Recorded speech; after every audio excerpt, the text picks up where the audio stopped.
নমস্কার বন্ধুরা, আশা করি আপনারা সকলে ভালো আছেন। কাকলি কিচেনে সকলকে স্বাগত। আজকে বানিয়েছি দিলখুশ। আমি যে মেজারমেন্টে বানিয়েছি এইভাবে বানালে একদম পারফেক্ট হবে, মুখে দিলেই মিলিয়ে যাবে। তাহলে চলুন কিভাবে বানিয়েছি দেখা যাক। এখানে আমি 1 কাপ বেসন নিয়েছি, বেসনটাকে আমি এখন একটু চেলে নেব।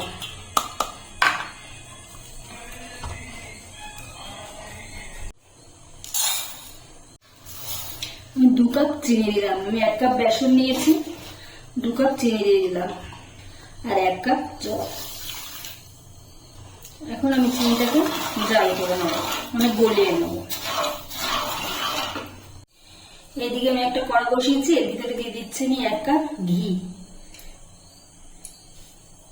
আমি এখানে 1 কাপ ঘি দিলাম আর এখানে নিয়েছি আমি 1 কাপ সাদা তেল।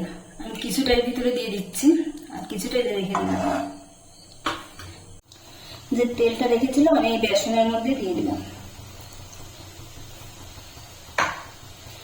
এখন বেসনটাকে ভালো করে মেখে নেব। শিরাটা আমার হয়ে গেছে, দেখুন একটা হচ্ছে। এখন এই অবস্থায় আমি গ্যাসটাকে বন্ধ করে দিচ্ছি। গ্যাসটাকে বন্ধ করে আমি বেসনটাকে দিয়ে দিচ্ছি। আমি বেসনটাকে চিনির রসের সঙ্গে ভালো করে মিশিয়ে নিচ্ছি। মিশিয়ে নিয়ে তারপর আমি গ্যাসটাকে জ্বালিয়ে দেবো। আবার আমি ঘি দিয়ে দিলাম, আবার ভালো করে নেড়ে দেবো। এই যখন ঘি দেওয়ার পরে জালি হচ্ছে, গরম ঘিটা দিলেই জালিটা হবে।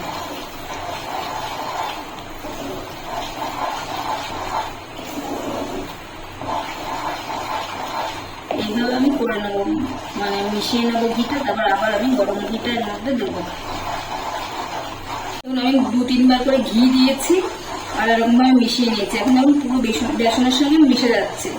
এরকম 3-4 বার করতে করতে দেখা যাবে তেল আর মানে ঘিটা আর মিশবে না বেসনের সঙ্গে, ভেসে উঠবে। তখনই বুঝতে হবে হয়ে গেছে। আমি এখন আমারটা হয়নি, আমি এখনো আরেকবার ঘি দিচ্ছি,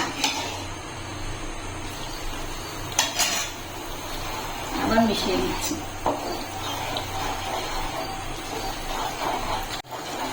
বেসনটা সুন্দর ফুলে উঠছে, আগে দিয়ে কতটা বেশি হয়ে গেছে। আমি এখন যেটুকুনি ঘি আছে লাস্টে এবার আমি পুরোটাই দিয়ে দিচ্ছি।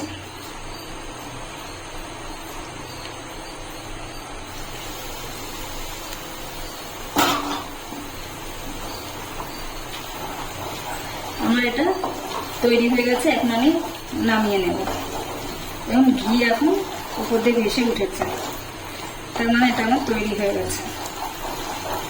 আমি একটা কেক টিন নিয়েছি, ভিতরে আমি বাটার পেপার দিয়ে দিয়েছি, ভিতরে আমি ঢেলে দিচ্ছি। কেক টিনের উপর দিয়ে দিয়েছি। এখন আমি এটাকে 10 মিনিটের জন্য ঢেকে রেখে দেবো।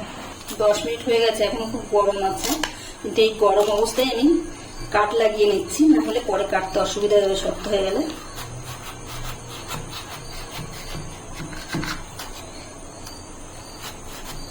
আমি এভাবে কেটে নিয়েছি, ঠান্ডা হলে তারপরে আরেকটু ঠান্ডা হোক, তারপরে আমি দেখাচ্ছি কেমন হয়েছে।